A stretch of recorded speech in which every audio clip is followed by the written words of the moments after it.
Welcome back to In Focus. Saturday, April the 2nd, is World Autism Day. The day is intended to shine a bright light on autism as a health crisis. The day also celebrates the unique talents and skills of persons with autism. Autism is a disorder of neurodevelopment characterized by impaired social interaction and communication due to restricted and repetitive behavior.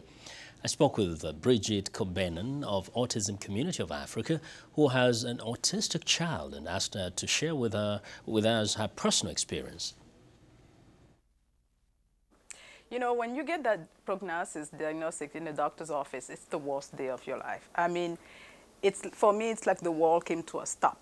It's a challenge. It's hard. You can have, it depends, it's a spectrum.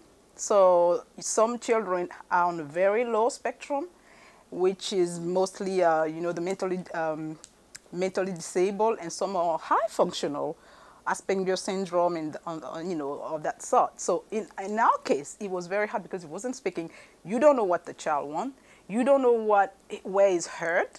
You see him crying all the time. He doesn't sleep. He doesn't eat. It's very challenging. What is it you think people on the continent of Africa need to know in order to take care of autistic children whenever they happen to have them or they happen to be closer to them?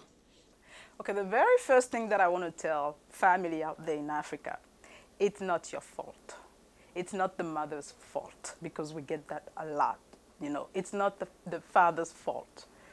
It's a developmental issue. It has nothing to do with the mother going to the juju or the witchcraft or anything like that. The child is not an evil child. Don't hide your child, because that's the major issue that we come across.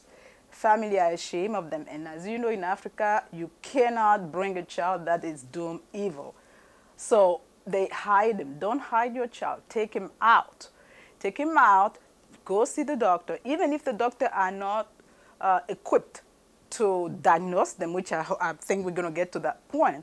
But it's not helping to lock your child in the back door or in the backyard in a little case, which I'm telling you, I'm not making this up. You know, that you have children locked in the back door or backyard in a small cage because they're supposed to be evil.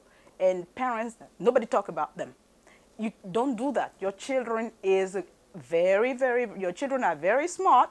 They need help, and they can get help and improve.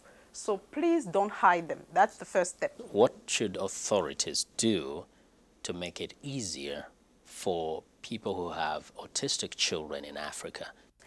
There's so much, and the surface has not even been touched yet on that department. The government is right here, and autism is right here, so far away. I'm sorry to say that, but some government officials that I've approached don't even know what it is. And that's to tell you where we are. The people who are supposed to make the decision don't even know what it is. The doctor don't have the equipment necessary to diagnose the children. A lot needs to be done. So the government needs to take time to listen to when we call them and we ask for meeting or appointment or conference. Come and listen to what we have to say, because this is a disease that started years ago, 1 out of 10,000 children, and then progressed or digressed, whatever you want to look at it, but now we're 1 out of 110 and 1 out of, I think it's 90 in a boy. Now, tell me briefly about your own organization. I know you have an organization. Tell me about it. Yeah, it's a very young organization. Again, I started to help out with family called Autism Community of Africa. When I say Africa, people say, you want to save the whole country? No, I don't want to save the whole continent. But when I started it, in the beginning, it was about my country of origin, which is, you know, Côte d'Ivoire. But then when I go to, you know, functions and events, I meet people from other countries, and I figure, why just focus on Côte d'Ivoire alone? If I can plant one seed here, one seed there, if I can talk to, for example, the ambassador of Cameroon, for example, and can say, oh, okay. So I felt that my goal was to spread the word around me.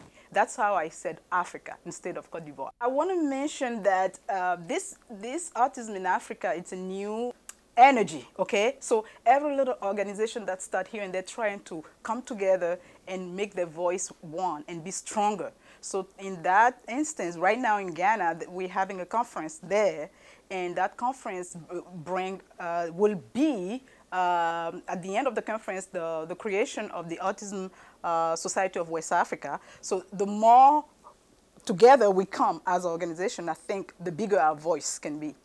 Great. Thank you. Thank you very much. Brigitte Kobenan of Autism Community of Africa discussing with us about World Autism Day. And if she does look very familiar to you, it's because she's a sister of our colleague, Leno Mudu.